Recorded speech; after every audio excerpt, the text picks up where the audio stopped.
Hello. Thank you all for being here today. Yeah, and we want to just say thank you to the Nepinak, the two First Nations, and of course the Premier, who've got a good relationship with each other, and for coming together and working with us. Our hearts go out, of course, to many of the communities across the country facing wildfires. We call on the provinces again today, along with the federal government, to make sure that they're working with First Nations to make sure that there's resources deployed, and to make sure that that we're working together more closely together, and that the lines of communications are more open, and to help each other in this country. We also, of course, at today's meeting talked about the Canadian economy, and the relationship between First Nations, provinces, and federal government is so important. That First Nations are leading the way, and we're so thankful for that. We also, as well, for the first time in Canada's history, will have a first ministers meeting with the provinces, the federal government, and First Nations on October 26th.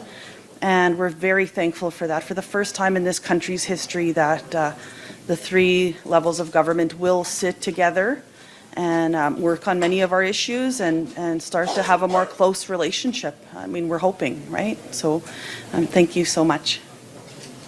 Hi, Catherine Tunney from CBC News. Just looking for your reaction. Obviously, many people in the country are seized with this new tariff threat. Just looking for your response to that. And do you feel that your voice was heard as part of that discussion today, when I'm sure you guys talked about it around the table?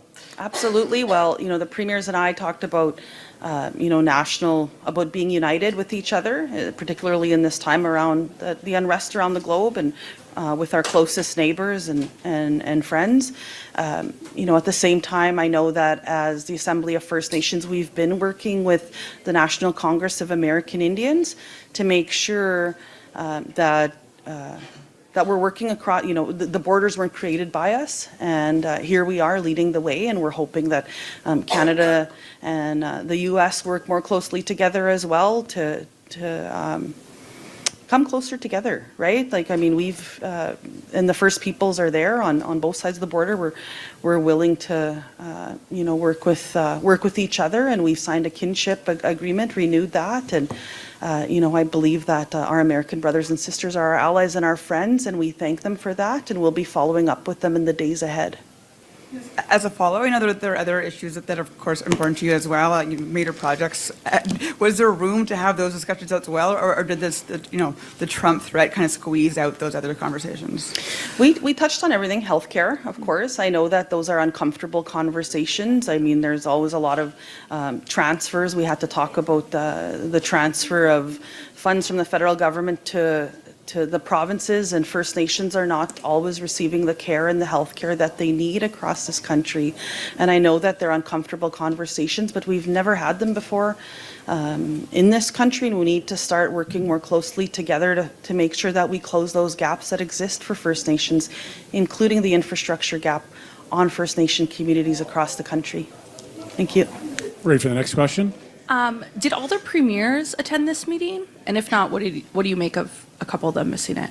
Well, Wob's missing, and he texted me today, so I know that he arrives at midnight tonight, and he had just apologized, but he's looking forward to the October meeting, and we lift him up in a good way. And I think there was Nova Scotia missing, which is, I wish that the Premier would have been here as well, and yeah. And the Alberta was not present as well. As a quick follow-up, Alberta separatism wasn't mentioned at all. Is that kind of a concern of yours with them heading to a referendum? We've seen First Nations fighting this referendum in Alberta. I guess why wasn't it discussed? I discussed it, for sure, right? And I cautioned all the premiers that we work together, that we don't create a Canadian rupture. And again, to remind this country, everybody at the table today, that it doesn't matter, no referendum or any time that they want to talk about separatists from any of the regions, that you can't take traditional First Nations land with you, and every square inch of Canada is traditional First Nations territory. And we love Canadians, but nobody, we want to stay united, and we don't want a Canadian rupture of any type. And it's too bad when people are trying to fuel that with misinformation and with foreign interference. And we need to stay united together. And I think we were really clear on that today as a country.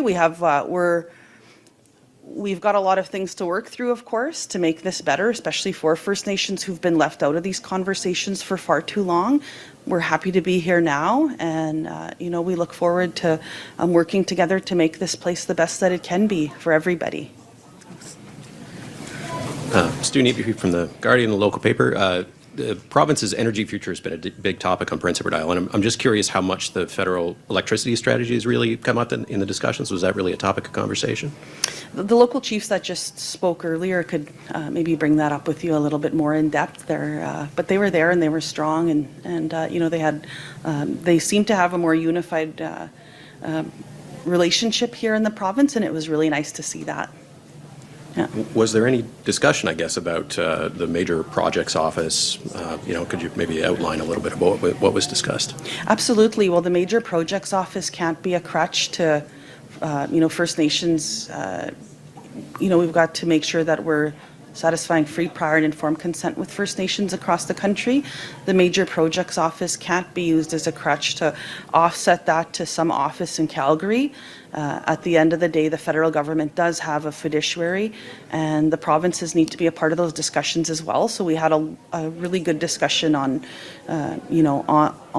major projects, and to make sure that premiers from coast to coast are working more closely with the First Nations in their territories and their provinces, and to make sure that they're communicating more openly, and if there are even the thoughts of a project or projects are in that plan, to make sure that First Nations are consulted.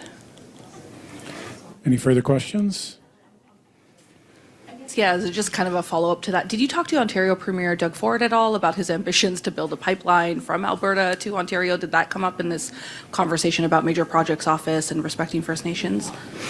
We did not talk specifically about that, and I know that we're meeting again in October, and I'm sure that we've got to talk about any major project that's going to go across this country, and it won't get built without the support of First Nations. First Nations are not against development or are pushing back at prosperity. We've always been for this country and building up this country, but not at the expense of our rights or the Crown's legal obligations to our people. So, we've got to work more closely together.